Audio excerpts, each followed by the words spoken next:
John Zimmel here with Mauricio Sulaiman, the head of the WBC. Mauricio, I was just curious, you've known Wilder a very long time. Obviously, he held your belt for many years, and then now you have Tyson Fury holding your belt for the last couple of years. Every great heavyweight that's ever been has held the WBC belt. I was just curious, you've got to be pretty happy with the way that, with the people that have held your belt and the representation you have in the heavyweight division right now, correct? Absolutely. I'm very proud of the WBC and what the WBC represents. The honor, the glory, the legacy. In the heavyweight division, of course, Muhammad Ali, Frazier, Foreman, Norton, Holmes, Tyson, Lennox Lewis, Vitali Klitschko, Holyfield, Ball.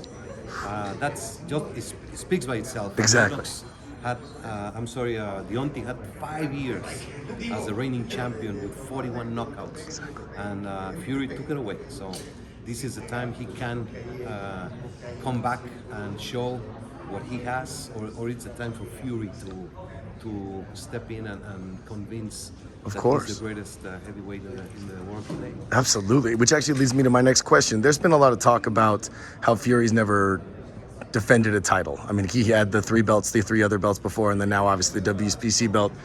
This Saturday will be the first title defense. Do you worry at all if he were to win this rematch that he might be more hesitant to defend the belt than Wilder was? No. I know he wants to be active, and the pandemic got in the way. Of course. So that's the only reason he has not been in the ring. Then he had the COVID infection, but we're a few days away from the title defense, and I'm sure he will be very active. Perfect. If he wins, he should continue. And then during, obviously there was COVID that was very interrupting the pandemic, and then there was the arbitration process and all these, they were trying to unify, and it almost felt like your belt was kind of in limbo, and there was talks that he might vacate to try and force the fight with AJ. I just want to know what it was like for you and the WBC standpoint going through kind of that arbitration process and all of that. We were extremely supportive.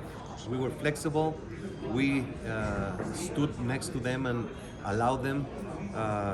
Of course, Wilder proved that he had the rights and he deserved the rematch. We were supportive of the unification. But now it's a reality. We have the fight on Saturday, and we'll see what happens. Perfect. And last question. Obviously, this is kind of move away from heavyweight for a second into lightweight. Teofimo Lopez now has the other three belts. Devin Haney has your belt, but Lomachenko was the franchise champion for the WBC, which happened right before that fight. Do you consider Teofimo Lopez, obviously he's a unified champion, but do you think that he needs to beat Devin Haney to be the unified champion? Well, or undisputed, I'm sorry. Teofimo defeated Lomachenko. Yes. And in that fight, they had the request that if he defeated Lomachenko, he would be granted the same recognition as a world champion and the franchise zone. Well, there you go. He's, without a doubt, he's unified.